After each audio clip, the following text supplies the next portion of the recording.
मी माझ्या लग्नानंतर माझ्या नवऱ्यासोबत जे काही केले ते पाहून तर सगळ्यांच्या डोळ्यात पाणी येईल. मी माझ्या नवऱ्याशी प्रामाणिकपणे संसार करत होते, पण पैशाची अडचण असल्यामुळे मी कामाला जाऊ लागले होते. कामाला जाऊन आता 5-6 वर्ष झाली होती, तरीही माझा पाय कुठेच सरकला नाही. पण अचानकमध्ये माझ्या आयुष्यात असं वादळ आलं आणि माझ्यासोबत माझे आई वडील हे गुजराती समाजातले होते. त्यांची परिस्थितीही चांगली होती, पण मी ज्या मुलावरती प्रेम करत होते त्याची परिस्थितीही जरा गरीब होती. त्याच्या घरामध्ये कमवणारा हात फक्त स्वतः मुलगाच होता. त्याचे वडील वारले होते. त्याच्या 5 बहिणी होत्या. 5ही बहिणींची लग्न झाली होती. तो सगळ्यात लहान असल्यामुळे सगळ्या बहिणींच्या डिलिव्हरी सगळ्यांनाही अन्न, सणवार सगळं काही त्याला एकट्यालाच करावं लागत होतं. दिवाळीमध्ये सगळ्या बहिणींच्या मुलांना कपडे, बहिणींना कपडे एकटा भाऊच करत होता. आणि आई ही म्हातारी झाली होती. आई आता अंथरुणावरती खेळून राहिली होती. माझ्या लग्नाला 5 वर्ष झाले होते. माझ्या आईवडिलांनी माझं लग्न हे त्यांच्या सहखुशीने केलंच नव्हतं. ते सारखेच मला म्हणत असायचे, त्या मुलाची परिस्थिती बघ कशी आहे आणि तू त्या परिस्थितीमध्ये कशी राहणार. तुला इथे तर राजकुमारीसारखं वाढवलेलं आहे. तुला काम करण्याची सुद्धा आता सवय नाहीये. तिथे तुझ्या 5-5 नंदा आहेत, सासू आहे. तुला सगळ्यांचं काम करावं लागेल. सगळं काम करायला सुद्धा मी तयार झाली होती, कारण मी त्या मुलावरती प्रेम करू लागले होते. मला तो मनापासून आवडत होता. जेव्हा आपलं एखाद्या मुलावरती प्रेम असतं त्यावेळेला आपण कोणत्याही परिस्थितीला तोंड द्यायला तयार असतो. माझे वडील नाही नाही म्हणता म्हणता तरीही मी त्याचं ऐकलं नाही.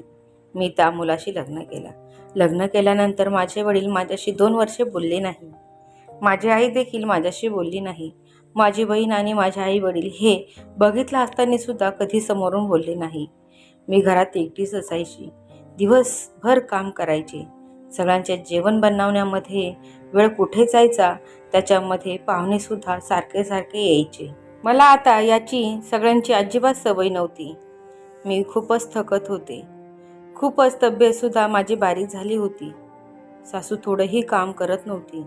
सून आली आहे म्हणून सगळं काही काम माझ्यावरती एकटीवरती होतं. मी माझ्या नवऱ्याला म्हणाले, मला सगळं काही दिवसभर काम होत नाही. मी आता कामाला जाते. तसंही घरामध्ये पैशांची सुद्धा कमतरता आहे. तू एकटाच किती कमवशील? दोघांचा पगार मिळून आपण कसं तरी घरसुद्धा भागवू शकतो. खर्चही थोडा थोडा डिवाईड होईल. माझ्या नवऱ्याला माझं म्हणणं पटलं आणि मी आता कामाला जाऊ लागले होते. सकाळी लवकर उठत होते. सगळं काही आवरून घेतलं होतं. माझा डबा सासूबाईंचं जेवणसुद्धा मी बनवून जात होते. बाकीची उरलेली कामं थोडीफार सासूबाई सुद्धा करत होत्या. आता मला कामाला गेल्यानंतर घरातल्या कामांपासून थोडी सुटका होत होती. मी एवढी जास्त काही थकत नव्हते, कारण घरातलं काम म्हटल्यानंतर रात्रंदिवस त्या घरामध्येच मी पूर्ण थकून जात होते. रात्री मी आल्यानंतर माझा नवरा म्हणत होता, तू आज थकली आहेस का? मी म्हणाले, नाही, घरातल्या कामांपेक्षा तर मी कमीच थकले आहे. तेव्हा माझा नवरा म्हणाला, तुला जास्त कामाची सवय नाही, त्याच्यामुळे हळूहळू तुला आता सवय होईल. मी एक स्माईल दिली आणि आता घरातल्या कामांचं खरंच मला कंटाळा येऊ लागला होता. आता मला असं वाटत होतं की मी माझ्या आईच्या घरी जावं आणि 2-3 दिवस सुखाने राहावं. पण माझ्या आईवडिलांनी मला अजूनही एक्सेप्ट केलं नव्हतं. अचानकमध्ये मला चक्कर आली आणि मला दवाखान्यामध्ये ॲडमिट करण्याची वेळ आली. तेव्हा माझ्या वडिलांना कळालं मी दवाखान्यामध्ये ॲडमिट झाली आहे. माझ्या आईने माझ्या वडिलांचे कोणतेही म्हणणे ऐकले नाही आणि ती घाईघाईने मला भेटायला आली. त्यावेळेला डॉक्टर म्हणाले, तुमच्या अंगामध्ये खूपच अशक्तपणा आलेला आहे आणि तुम्ही प्रेग्नेंट आहात. त्याच्यामुळे तुम्हाला भरपूर असा आरामसुद्धा करावा लागेल. ही बातमी माझ्या वडिलांसमोरच डॉक्टरांनी सांगितली. माझ्या वडिलांना आणि आईला खूप आनंद झाला. माझा नवरा तिथे नव्हता. माझा नवरा तिथे आला. माझ्या आईवडिलांनी लगेच घाईघाईने निघाले. माझ्या वडिलांना पहिल्यापासूनच माझा नवरा आवडत नव्हता, पण त्यांच्या मनाच्या विरोधात जाऊन मी लग्न केलं होतं. पण मी ठाम निर्णय घेतला होता, मी लग्न करेल तर विनोदबरोबरच करेल. खरं आता माझ्या हट्टापुढे माझ्या आईवडिलांनी हातपाय टेकले होते. म्हणूनच आता ते थोडे थोडे माझ्या नवऱ्याला सुद्धा ॲक्सेप्ट करत होते. त्यांनी तब्येत वगैरे विचारली आणि माझे आईवडील तिथून निघून गेले. मी माझ्या नवऱ्याला ही बातमी सांगितली तेव्हा माझ्या नवऱ्याला सुद्धा खूपच खुशी झाली होती. आता मी जॉबला जाण्याचा पुन्हा निर्णय घेतला, कारण मी एवढ्या दिवसांच्या सुट्ट्या घेतल्या होत्या. जोपर्यंत मला काम करता येईल तोपर्यंत मी जॉबला जाईल, त्याच्यानंतरून मी सुट्ट्या टाकेन असा मी विचार केला होता. माझे 9 महिने जवळ आले होते. आता माझ्या आई वडील सुद्धा माझ्या घरी येऊ जाऊ लागले होते. मला त्या गोष्टीचा खूपच आनंद होत होता, पण माझ्या वडिलांनी माझ्या नवऱ्याला अजूनही मनापासून स्वीकारलं नव्हतं.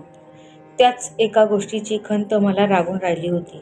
माझ्या मनामध्ये एकच विचार येत होता, माझ्या वडिलांनी माझ्या नवऱ्याला स्वीकारावं, पण अजूनही काही माझ्या वडिलांच्या मनामध्ये माझ्या नवऱ्याने घर केलं नव्हतं. म्हणूनच माझे वडील माझ्या नवऱ्याच्या अजूनही रागराग करत होते. पण मी प्रेग्नेंट आहे हे समजल्यानंतर माझ्या वडिलांच्या मनामध्ये थोडा बदल होत चालला होता. ते आता थोडे थोडे माझ्या नवऱ्याशी बोलू लागले होते. मला त्यांनी माहेरपणाला बोलावलं होतं. मला त्या गोष्टीचा खूप आनंद झाला. मी माहेरपणाला गेले. आता माझे 7 महिने पूर्ण झाले होते. मी सुट्ट्या टाकून आराम करणार होते, कारण माझ्या नवऱ्याचा खूपच हट्ट होता की तू कामाला जाऊ नकोस. मी त्याच्या हट्टाच्या पुढे हात टेकले होते. मला कोणतंच काम आता तो करू देत नव्हता. मला त्यांनी स्पष्ट सांगितले होते, तू आता माहेरी जा. पाहिजे सगळं घरातील कामसुद्धा मी एकटा करेल. आणि माझ्या नवऱ्याला कोणतीही काम करायला लाज वाटत नव्हती. माझा नवरा माझ्यासाठी सुद्धा सगळं काही काम करत होता. माझ्या जेवणापासून गोळ्या औषधंसुद्धा माझा नवरा मला पुरवत होता. आता माझे 9 महिने भरले होते. मला दवाखान्यामध्ये घेऊन गेले. मी एका छान बाळाला जन्म दिला. माझ्या वडिलांच्या मनामध्ये अजूनच बदल होत चालला होता. आता माझे वडील माझ्या नवऱ्याला आग्रह करू लागले होते, जावई घरी या, जावई घरी या. मुलाचा पाय गुण माझ्या नवऱ्याला आणि मला खूपच लाभला होता.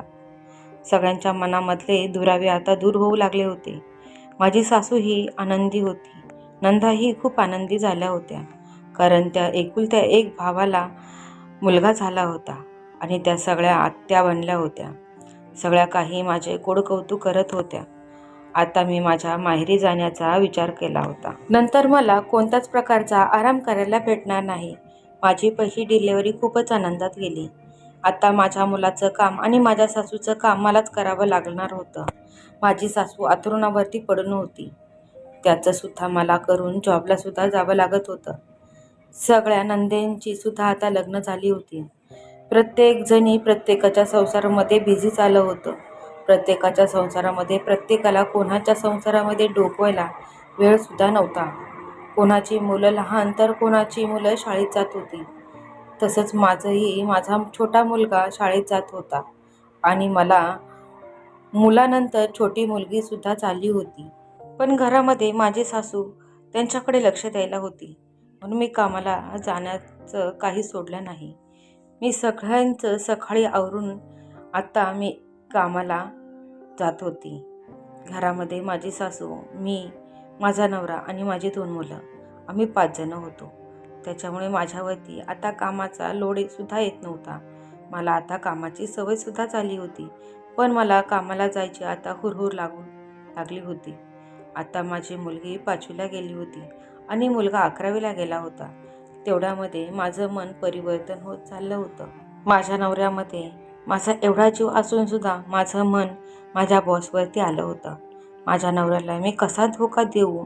एक मन माझं राजी होत नव्हतं, पण एक मन माझं ते करायला भाग पाडत होतं.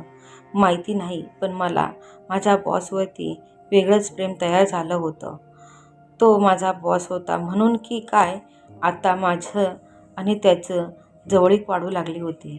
मी माझ्या नवऱ्यापासून दूर जाऊ लागले होते. माझा नवरा माझ्याजवळ यायचा, त्यावेळेला मी त्याचा खूप रागराग करायचे.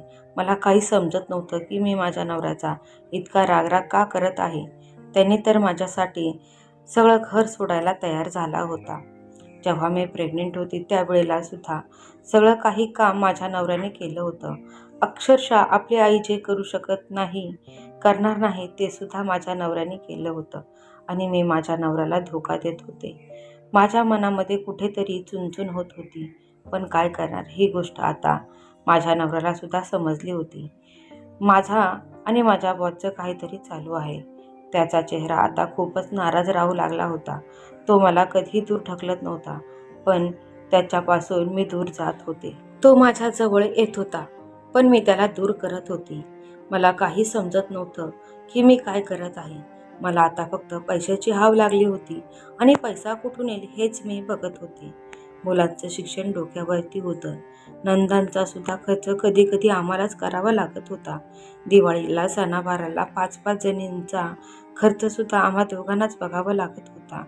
या खर्चामध्ये आणि या संसारामध्ये मी वाईट वळणाला कधी निघून गेले याचं सुद्धा मला भान राहिलं नाही.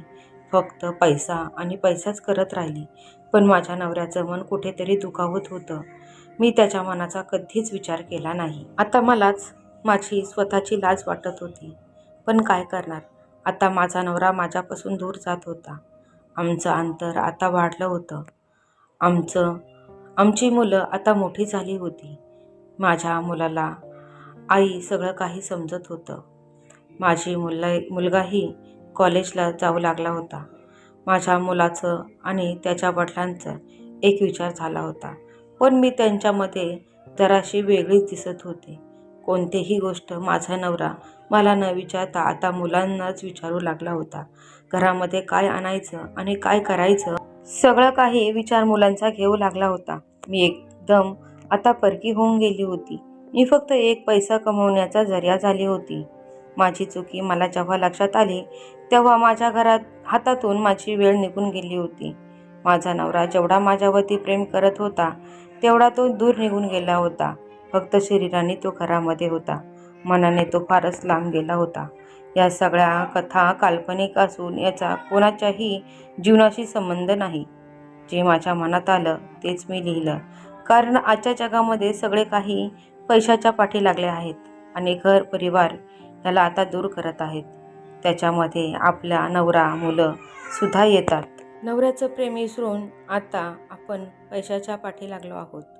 पैसा कमवता कमवता आपण कोणत्या मार्गाने जात आहोत याचं सुद्धा आपल्याला ध्यान ठेवलं पाहिजे आणि आपला पाय घसरणार नाही याची सुद्धा आपण काळजी घेतली पाहिजे. तर मित्रांनो, तुम्हाला ही गोष्ट आवडली असेल तर नक्कीच लाईक करा, शेअर करा. छान छान गोष्टी पाहण्यासाठी क्रियांश रिअल स्टोरी या चॅनलला सबस्क्राईब करा. सगळ्यात पहिली नोटिफिकेशन तुमच्यापर्यंत पोहोचण्यासाठी ऑलवर सेट करून ठेवा. धन्यवाद.